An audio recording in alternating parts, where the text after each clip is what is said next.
Muito obrigada, Joyce. Muito bom ter você aqui comigo, né, nesse encontro aqui. Hoje é dia 19 de março. Muito bom ter você fazendo parte do nosso time de parceiros do Clube Digital e da RM Gerencial. Então, Joyce aqui já é um padrão nosso. Todos os nossos VIPs, eles entram, se apresentam, falam um pouquinho da sua história, falam um pouquinho do que faz e para quem faz. Joyce, fique à vontade, a casa é sua. Oi, Rosane, obrigada pela parceria, né? Bom, como você falou, meu nome é Joyce Gandra, eu tenho 42 anos, sou casada, sou mãe do Arthur, que vai fazer 9 anos, e da Clara, que vai fazer 8. E eu posso dizer que minha vida deu uma reviravolta depois do nascimento da Clara, né?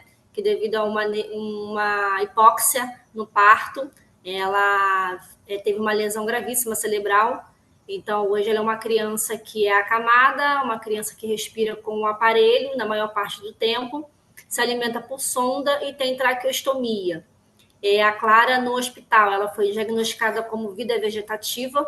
Então, naquele momento, eu vivi o meu luto, né, por um tempo, porque eu tinha planejado muito ela, eu sempre sonhei em ter uma filha menina, né, ter um casal e ter uma menina. Então, eu projetei muitas coisas, eu idealizei, eu sonhei muitas coisas, eu imaginei muitas coisas com ela.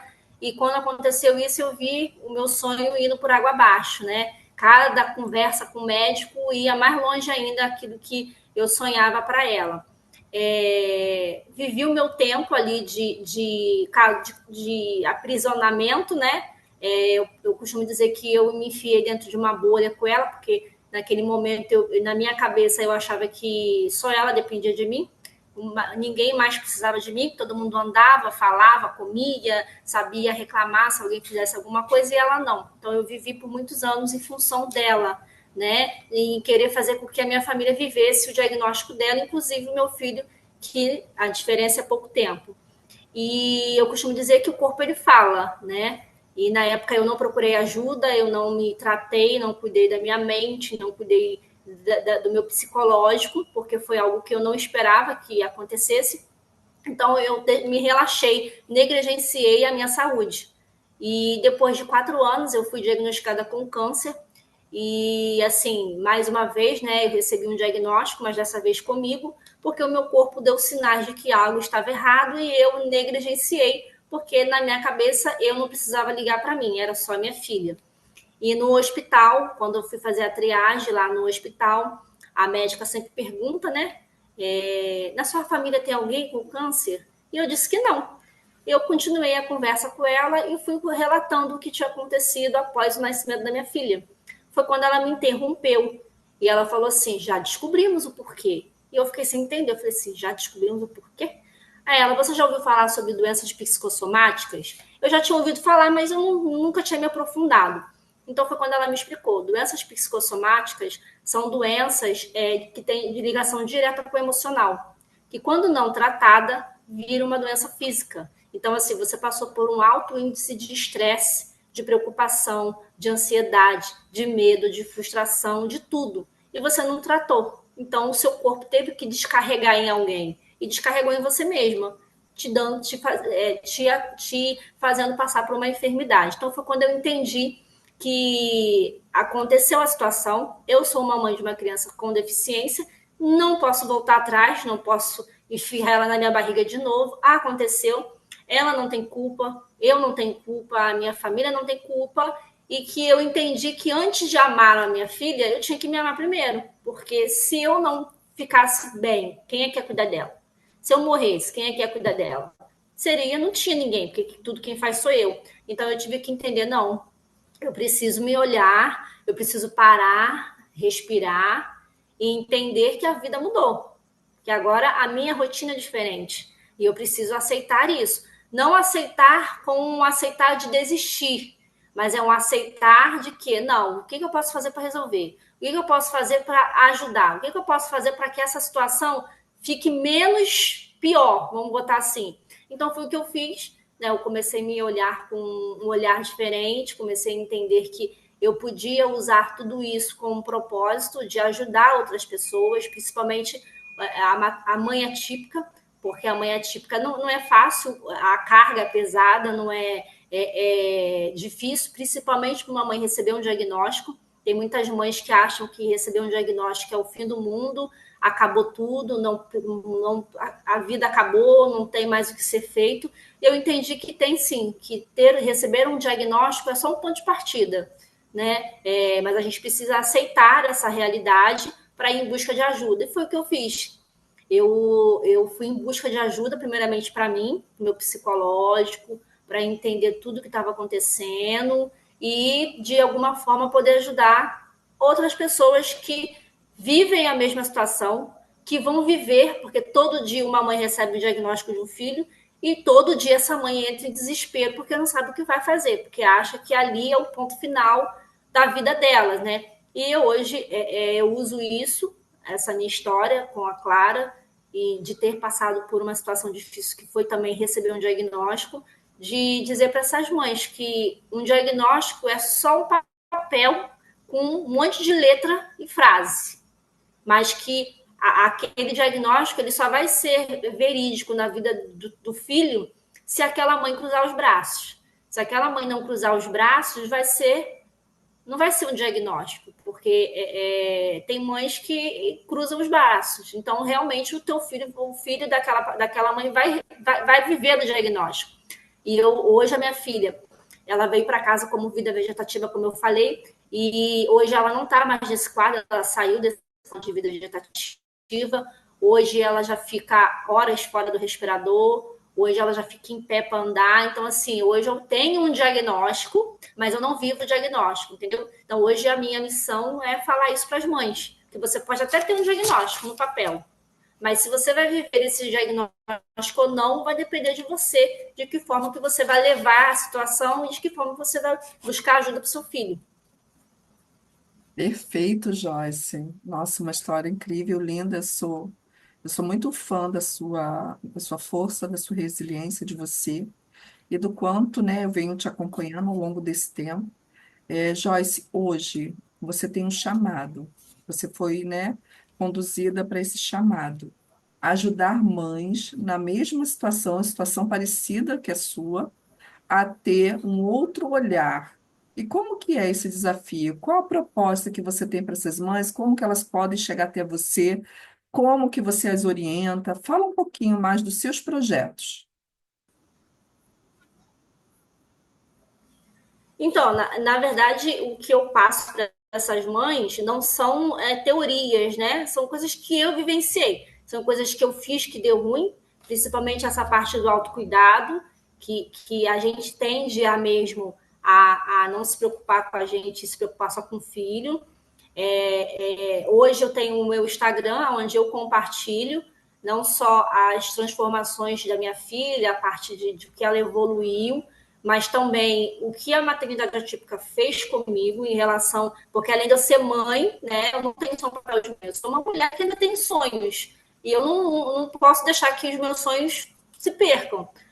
Então, assim, hoje então, eu uso o meu Instagram para compartilhar a minha rotina com ela, a minha trajetória, os meus trabalhos, né? Que hoje eu consegui transformar isso tudo em palestras. Então, eu falo sobre o autocuidado, eu falo sobre a importância de você aceitar um diagnóstico, lembrando que não é um aceitar de desistir, mas eu entendi que enquanto você não aceita o diagnóstico do seu filho, os seus olhos e os seus ouvidos ficam travados, e você só vai conseguir ir em busca de ajuda quando você entende que é aquela realidade que você vive. Eu entendi o seguinte, que desde do momento em que eu aceitei que minha filha tem uma deficiência, os meus olhos eles se abriram para eu pensar assim, bom, ela tem uma deficiência, então o que eu posso fazer para que melhore? O que eu posso fazer para ajudar minha filha? Isso aconteceu mediante a eu aceitar de que eu tenho uma filha com deficiência. Então, e tem mães que não aceitam. Então, quando essa mãe não aceita, ela prejudica o filho, porque ela não aceitando, ela não vai em busca de ajuda. Aí, aquele problema que poderia ser resolvido, não vai ser resolvido. Aí, quando a criança está numa fase adulta, que a mãe vai entender, e não, tem alguma coisa errada. Aí, quando ela vai lá procurar ajuda, já é tarde, porque não tem coisa que não vai ter mais como se resolver. Simplesmente porque essa mãe lá no início não aceitou. Então, eu acabei criando pilares em relação à da minha convivência, né? De que é você aceitar, você respeitar o seu filho, o tempo do seu filho, que uma criança com uma criança típica não tem o mesmo desenvolvimento que uma criança típica e está tudo bem. É o aceitar, o respeitar, você amar essa criança, que é uma criança com deficiência, o que amar precisa ser amada. E a minha filha, ela não fala, mas ela entende que ela é uma criança amada, porque eu falo isso para ela todo dia. Né? Então, é aceitar, respeitar, o amar, e o realizar, porque além de eu ser uma mãe de uma criança com deficiência e de uma criança que não tem deficiência, eu sou uma mulher. E essa mulher tem sonhos, e que esses sonhos estão aqui dentro que precisam ser realizados. Então é isso que eu falo para essas mães. Você é mãe, mas os seus sonhos estão aonde? Vai enterrar? Não, você tem que realizar. Então eu acabei criando esses pilares, né? Que é o aceitar, o respeitar, o amar e o realizar. Perfeito. Aceitar, amar, respeitar. Aceitar, aceitar, respeitar, amar e realizar. Realizar. Nossa, incrível. Então, Joyce, você também, como escritora, fala um pouquinho dessa parte sua, da escrita, do quanto foi para você essa realização de ter ali a sua vida contada no livro e o quanto isso favoreceu alcançar mais pessoas, o quanto é importante, né, a gente saber equilibrar os pratos. Você falou bem sobre equilibrar os pratos. Você tem um filho saudável, o Arthur, graças a Deus, um menino inteligente, tem o desejo de ser um futuro jogador de futebol. Olha que incrível. Agora, a Clara, ela requer, é uma menina incrível, linda, maravilhosa, veio para brilhar, mas ela exige um pouco mais da sua atenção. Só que tem uma coisa, sabe, que, Joyce, eu sempre observo e eu tenho falado quando eu tenho oportunidade, é que quando a gente tem alguém que requer muito a nossa atenção, e alguém que a gente acha que não requer a nossa atenção, a gente acaba minando a atenção só para um lado e não equilibrando aí essa energia do amor materno. E você tem, claro, essa consciência de que precisa ter um tempo de valor com o Arthur, de que precisa, né, continuar os cuidados, né, excessivos com a Clara. Como que você administra isso? Então, a Clara, ela, como eu falei no início, né? A Clara hoje ela tem o home care, né? Então, hoje eu tô aqui, ela tá ali com a técnica de enfermagem. Então, assim, eu tenho o meu tempo com ela e tenho o meu tempo com o Arthur. Então, assim, viajar, na maioria das vezes, eu vou com o Arthur, porque não tem como levar ela, né? Para longe de casa. É toda uma logística, tem que levar, né? Eu falo que eu tenho que levar a casa toda. E então, assim, igual o mês passado. O mês passado eu viajei, fui para Real do Cabo, fiquei lá 2 dias com o Arthur. Ela ficou aqui. Aí, sábado passado, agora, até voltando aqui sobre o que você fala, como eu falei, né, sobre relação ao diagnóstico, diagnóstico não é limite. Né? Sábado passado, no Dia Internacional da Mulher, a gente participou de um desfile, a Clara participou de um desfile de moda. Então, assim, a deficiência não limita a criança a nada, né? Então, em relação aos cuidados, eu faço isso. Eu tenho meu tempo com ela e tenho meu tempo com o Arthur. Aí eu tive que entender que tem lugar que eu vou com o Arthur que ela não vai poder ir. Tem lugar que eu vou com ela que o Arthur não vai poder ir. E vai ter lugar que eu vou sozinha sem nenhum dos dois. Então, assim, hoje eu tenho esse cuidado, né? E o Arthur entende, né? Ele sabe, tadinha, poxa, minha irmã não pode. Aí eu falo, não, tudo bem, ela não pode, mas depois a gente faz alguma coisa lá perto de casa, entendeu? Para levar ela. Então, assim, hoje eu tenho essa separação, né? Ou às vezes eu levo ele lá pro quarto, quando eu tô sozinha, assim, né? É muito raro acontecer, mas às vezes eu fico sozinha. Então, eu fico nós três lá dentro do quarto. Aí eu arrumo alguma coisa para fazer, a gente fica brincando nós três ali, entendeu? Que E o massa. Arthur entende. No início, não, mas agora ele entende. Que máximo, mas assim, equilibrar esses pratos, né? Dar atenção mulher, dar atenção a você, né? Se priorizar também, porque você bem, você faz bem. equilibrar o casamento, equilibrar a maternidade e mais todos esses desafios. Fala um pouquinho do livro, como foi sua experiência em escrevê-lo? Então, falando do livro, não tem como não falar de relacionamento, né? Quando eu comecei a contar a minha história na internet, eu comecei a me conectar com várias pessoas.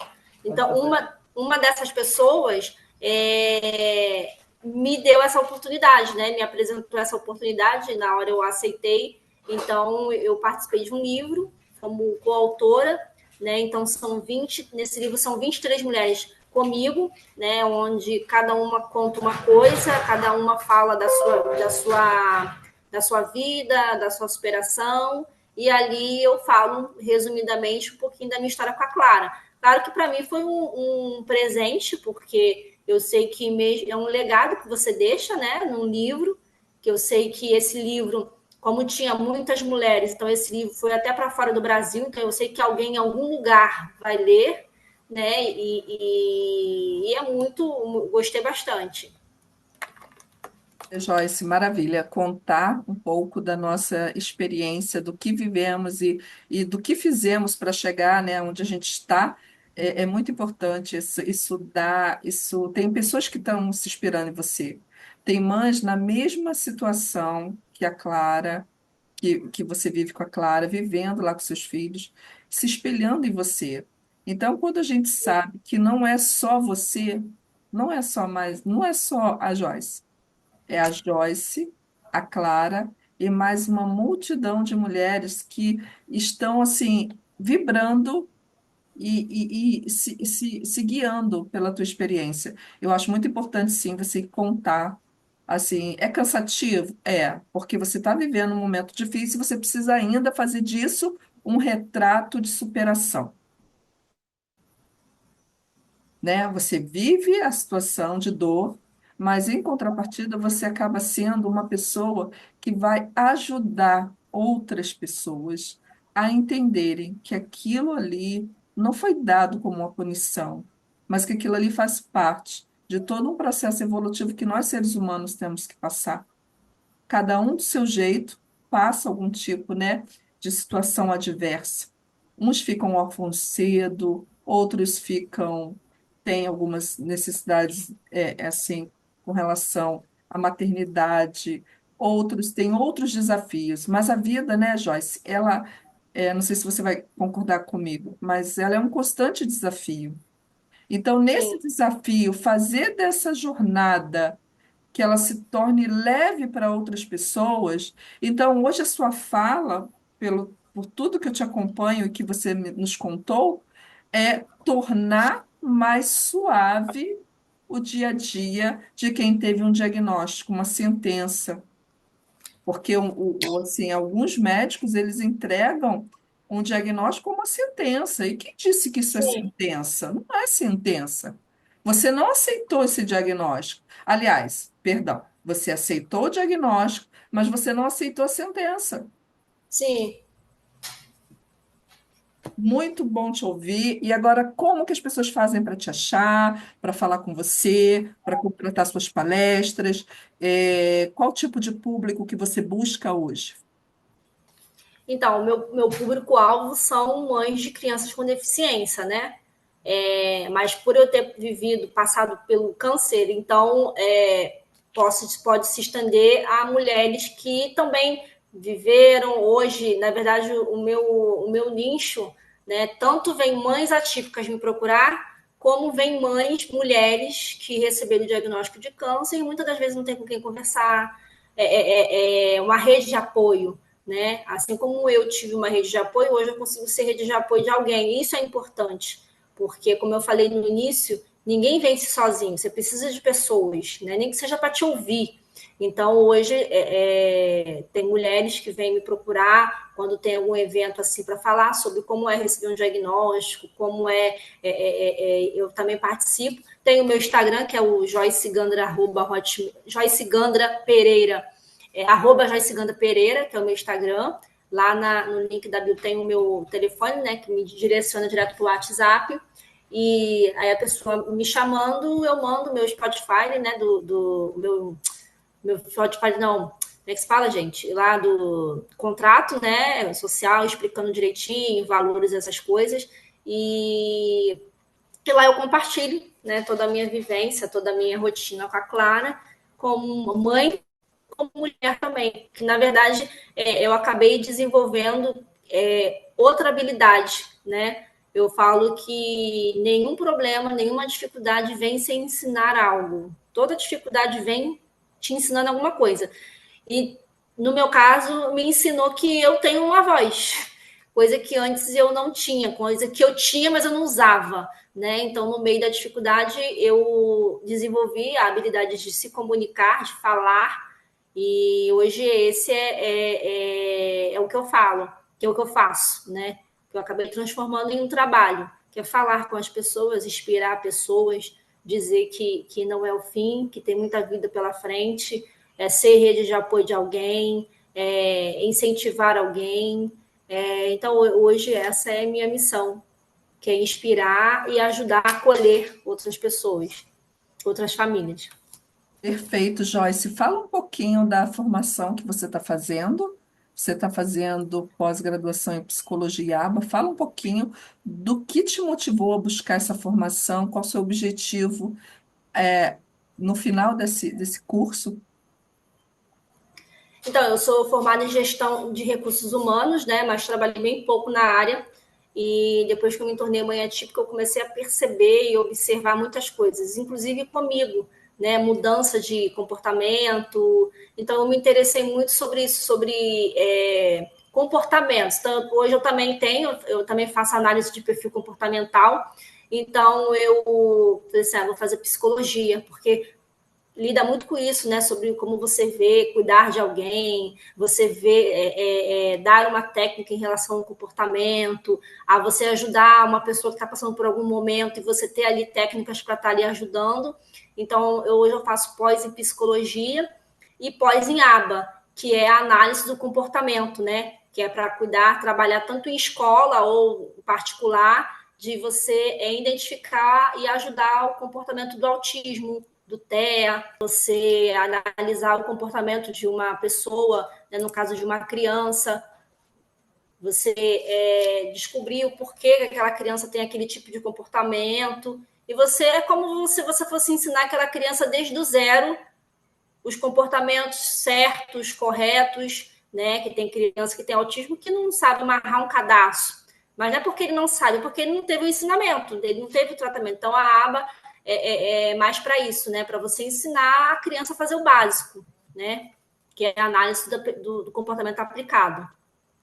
Tá, perfeito. Joyce, muito obrigada por você estar participando com a gente. Sucesso na sua trajetória. Conte com a gente, Clube Digital, para ter mais visibilidade. Você pode saber, conhecer o perfil da Joyce também na página parceiros.rmgerencial.com.br e lá você vai ter todos os canais de contato com a Joyce. Joyce, sucesso, tá? Fica bem.